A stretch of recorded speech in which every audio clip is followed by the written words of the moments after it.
साथियों, आदाब और सलाम। ग्रुप शुरू हो गए 2 से 3 दिन हो गए और लोगों ने बहुत सारे पोस्ट डाले हैं और मुझे खुशी है कि पोस्ट काफ़ी अच्छे हैं। एक सोच को आगे बढ़ाने वाले हैं और कुल मिला के मैंने देखा कि लोगों ने ख़ास करके एक सोशल ट्रांसफॉर्मेशन के एजेंडे को बार बार रखा है। मुझे लगता है कि रेनेसां के लिए ये बिल्कुल सही बात है।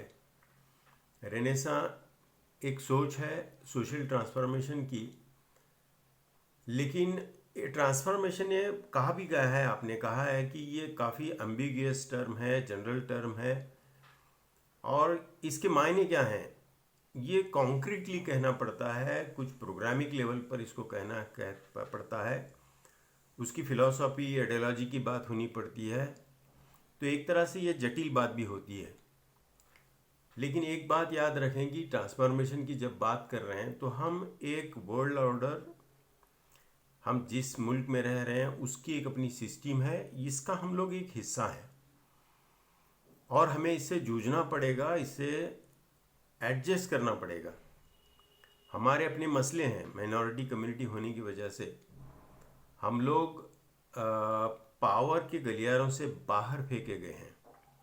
तो वो फोर्स हमारे साथ जब नहीं है और जिस समाज के साथ हम काम करना चाहते हैं उस समाज के साथ भी हमारा रिश्ता क्या है, वो कितना मजबूत है, नहीं है तो किस तरह से बनाएंगे, ये सारी चीज़ों को ख्याल में रखते हुए हमें ये ट्रांसफॉर्मेशन की बात करनी पड़ेगी, ऐसा मुझे लगता है।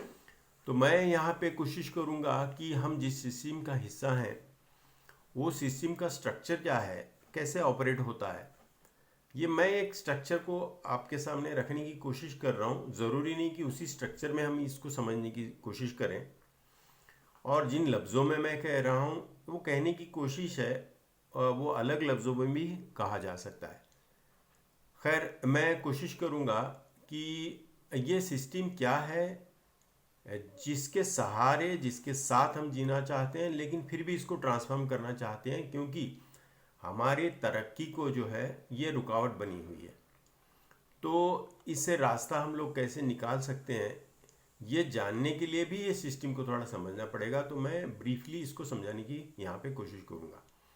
तो सबसे पहले मैं आपको एक दिखा रहा हूँ यहाँ पे आपको कि ये रेनेसां एक आइडिया ऑफ ट्रांसफॉर्मेशन है, यानी एक बदलाव की एक सोच है और इस समाज में अलग अलग एजेंसियां हैं, डेमोक्रेटिक सिस्टम का वो हिस्सा है और उनका अपना एक रोल होता है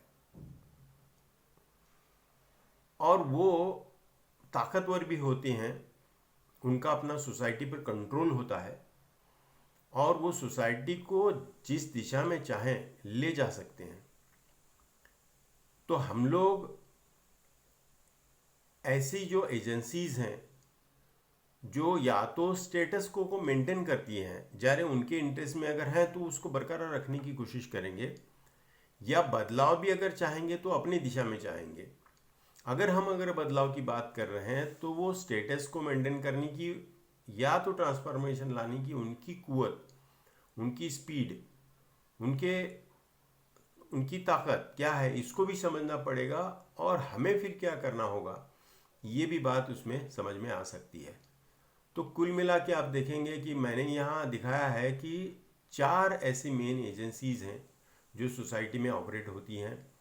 एक है गवर्नमेंट की एजेंसी है, दूसरा रिलीजन है, तीसरा एजुकेशन सिस्टम है और चौथी एक खुद सोसाइटी इटसेल्फ एक बहुत ही कॉम्प्लेक्स एजेंसी है। और ये एजेंसी जो हैं इनको एक ऑथेंटिसिटी होती है समाज के अंदर, एक मान्यता, अधिमान्यता होती है, एक बिलीफ सिस्टम को लोग मानते हैं उनके और उनका अपना एक स्ट्रक्चर होता है, बहुत ही ताकतवर मशीनरी उनके पास होती है और इसके सहारे वो जिस तरह से चाहते हैं वो बदलाव समाज के अंदर लाते हैं, समाज को कंट्रोल करते हैं, चलाते हैं। तो ये 4 एजेंसियां जो हैं ये, इसमें से मैं पहले गवर्नमेंट की जो एजेंसी है उसको बताऊंगा। ये देखिए, गवर्नमेंट की जो एजेंसी है उसका बेस, उसकी सारी ताकत गवर्नमेंट में होती है। ये सरकार कैसे बनती है वगैरह आप सब जानते हैं। तो ये सरकार जो है, ये खासकर पॉलिटिकल पार्टियां अलग अलग उसके अंदर जो राइवलरी चलती होती है, वो कोशिश करते हैं गवर्नमेंट में जाने की। इसके लिए एक संघर्ष होता है। वो पॉलिटिकल संघर्ष करने वाली ये पार्टियां होती हैं, ये गवर्नमेंट को चलाती हैं। और ये जो सरकार है, ये सरकार आप देखेंगे कि उसका जो आधार है, ऑथेंटिसिटी जो है, वो कॉन्स्टिट्यूशन से मिलती है। उसका आधार कॉन्स्टिट्यूशन है। और ये सरकार में जब आती हैं तो वो क्या करती हैं, किस तरह से काम करती हैं, तो वो अपनी बात जो है अल्टीमेटली लॉ के अंदर लाती हैं, जिसको हर सिटीजन को मानना पड़ता है, वो बाइंडिंग रहता है उसके लिए।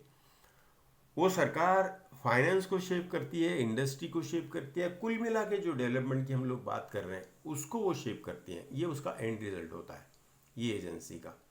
दूसरी एजेंसी जो है इम्पॉर्टेंट एजेंसी, वो रिलीजन है। उसका बेस, मेन बेस जो है, उसकी प्रिंसिपल जो उसका आधार है, वो खुदा यानी गॉड होता है। और इसको चलाने के लिए एक रिलीजन की एक अपनी इंस्टीट्यूट होती है। उसके अंदर भी अलग अलग सेक्ट्स होते हैं, रिलीजन्स होते हैं, जो एक दूसरे से कंटेंडिंग कॉम्पीट करते हैं, संघर्ष करते हैं। और इनका जो आधार है, ये इनको जो ऑथेंटिसिटी मिलती है वो स्क्रिप्चर्स यानी रिलीजियस स्क्रिप्चर्स यानी धर्म ग्रंथ जो हैं, और डॉगमास, ये दो चीज़ें के आधार पर उनको ऑथेंटिसिटी मिलती है।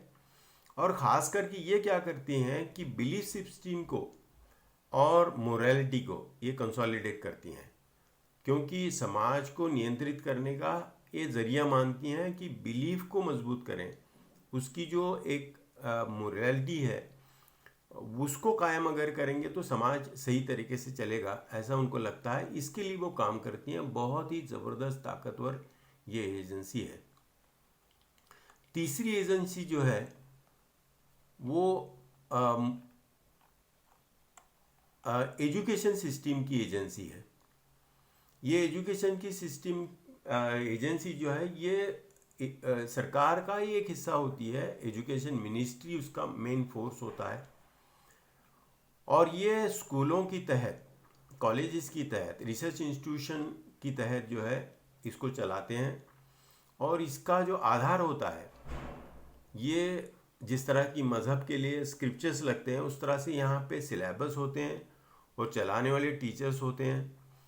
और अल्टीमेटली ये हासिल क्या करते हैं, तो जैसे सरकार लॉ बनाती है, बिलीफ सिस्टम और मोरालिटी रिलीजन बनाती है, बनाए रखती है, उस तरह से ये समाज के अंदर नॉलेज को देते हैं, स्किल देते हैं, और एक ह्यूमन वैल्यूज़ भी वो मेंटेन करती हैं।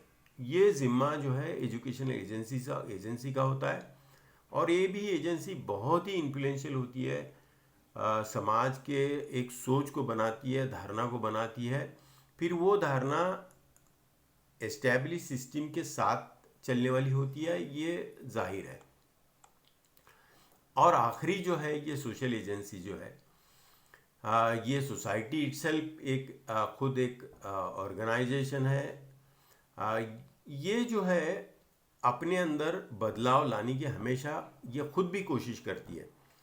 जिस तरह से सरकार, जिस तरह से मज़हब, एक एजुकेशन सिस्टम कोशिश करती है, उस तरह से समाज भी एक इंडिपेंडेंट उसके अंदर फोर्स होता है।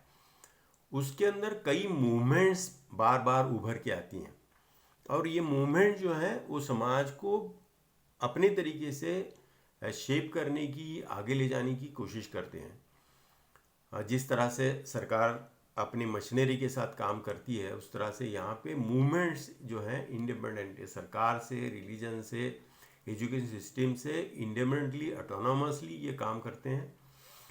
और इनका जो आधार होता है, ये समाज के अंदर जो आर्ट और साइंस में जो रिसर्च होता है, नई एक सोच बनती है, उससे समाज के अंदर अलग अलग सेक्शन के अंदर जो एक नई क्रिएटिविटी आती है, एक नए इन्वेंशन जो उनको ईजाद हो जो करते हैं, उसके सहारे जो है वो समाज को आगे ले जाने की कोशिश करते हैं नए तरीके से।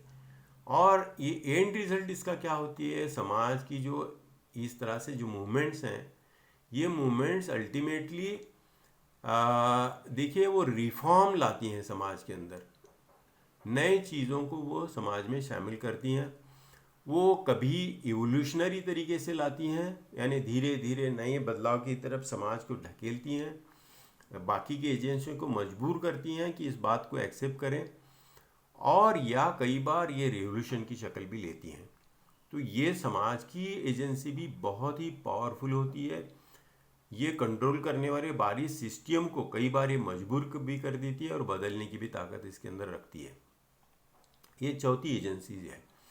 ये सारे जो एजेंसीज हैं ये अंदरूनी एक दूसरे से भी स्ट्रगल करती हैं, और वो हर सिस्टम एजेंसी के अंदर भी एक स्ट्रगल चलता है, और ये इंटरडिपेंडेंट होती हैं, एक दूसरे के सहारे चलती हैं, एक दूसरे पर इन्फ्लुएंस करती हैं, और कई बार जिस तरह से स्ट्रगल करती हैं वैसे अपने आप कोलैबोरेट भी कर लेती हैं, और इसके अंदर से ये कंसेंसस बनता है। आप देखेंगे यहाँ पे कि कई बार ये एजेंसियां उसको कॉम्प्रोमाइज़ करना पड़ता है। कॉम्प्रोमाइज़ और कंसेंसस इसके सहारे वो आगे बढ़ती हैं। लेकिन एंड रिजल्ट जब अगर हम देखते हैं कि कंसेंसस बना हुआ है, ये सच नहीं होता। कंसेंसस यानी असल में एक कॉम्प्रोमाइज़ भी होता है, इसलिए एक सेक्शन हमेशा इसके अंदर डोमिनेंट रहता है। डोमिनेशन वो ताकतवर होता है, वो ताकत को कंट्रोल करता है, फोर्स होता है वो। और दूसरा एक सेक्शन जो है वो उसको सब्जुगेट हो जाता है, यानी उसके इख्तियार में हो जाता है, और उसके डोमिनेशन को मजबूरन उसे मानना पड़ता है। इसलिए जिस तरह से वो चाहता है, ये माइनॉरिटी सेक्शन जो है वो अपने तरीके से जी नहीं पाता, अपने तरीके से सांस ले नहीं पाता, उसकी काफ़ी मुश्किलात उसे सामना करना पड़ता है। तो ये डोमिनेशन के खिलाफ जो है हमेशा माइनॉरिटी सेक्शन को एक तरह से स्ट्रगल करना पड़ता है। तो मैं ये समझाने की कोशिश कर रहा हूँ कि ये सिस्टम है, और सिस्टम के अंदर एक माइनॉरिटी कम्युनिटी है, तो ये सारे चीज़ों का हम लोग इस एज ए सिस्टम इसका सामना करना पड़ेगा। तो हम लोग चूँकि इसको मानते हैं कि पिछले 70 साल में बैकवर्डनेस बढ़ा हुआ है, हर तरह से जो है पिछड़े हुए हैं, पॉलिटिकल जो गलियारे हैं उससे बाहर फेंके गए हैं, हमारी आवाज़ नहीं है विधानसभा लोकसभा में, एडमिनिस्ट्रेशन पुलिस पर हमारा कोई कंट्रोल नहीं है, जिस तरह से हम एजुकेशनली या इकोनॉमिकली डेवलप होना चाहते हैं वो तो वो नहीं कर पा रहे हैं। तो ये सारे जो मुश्किलात हम लोग से गुज़र रहे हैं, इसलिए हम चाहते हैं कि इसके अंदर एक बदलाव लाए, एक ट्रांसफॉर्मेशन लाए। तो ये हमारी सोच सिस्टेमिक होनी चाहिए, और बदलाव की भी बात करते हैं तो गली कुचारे या किसी शहर की बात नहीं है, कम से कम एक स्टेट लेवल पर हम लोग ये ट्रांसफॉर्मेशन की बात हमको करना पड़ेगा, वो लेवल पर समाज के साथ इंटरेक्ट करना पड़ेगा। तो हमारा इसके लिए इस बदलाव का जो विजन है, हम उसको विजन ऑफ रेनेसेंस कहते हैं ट्रांसफॉर्मेशन का, और उसको हम चाहते हैं कि जब तक हम लोग इस सोसाइटी को नॉलेज सोसाइटी नहीं बना पाएंगे 21वीं सदी में, जिसकी ज़रूरत है, जो नई साइंस और टेक्नोलॉजी और नए इजाद किए गए आइडियोलॉजी और फिलॉसफी पर चलने वाली है, एक इंडस्ट्रियल सोसाइटी है, तो इसमें अगर जगह पाना है तो हमें एक नॉलेज सोसाइटी बनने के सिवा कोई और रास्ता नहीं है। लेकिन ये नॉलेज सोसाइटी खड़ा करने के लिए हमें स्ट्रगल भी करना पड़ेगा, एडजस्ट भी करना पड़ेगा, कॉम्प्रोमाइज़ भी करने पड़ेंगे, कंसेंसस भी बनाना पड़ेगा। हम इस सिस्टम को बाईपास नहीं कर पाएंगे, नामुमकिन है। बाईपास करके हम जो चाहते हैं वो गोल हासिल नहीं कर पाएंगे।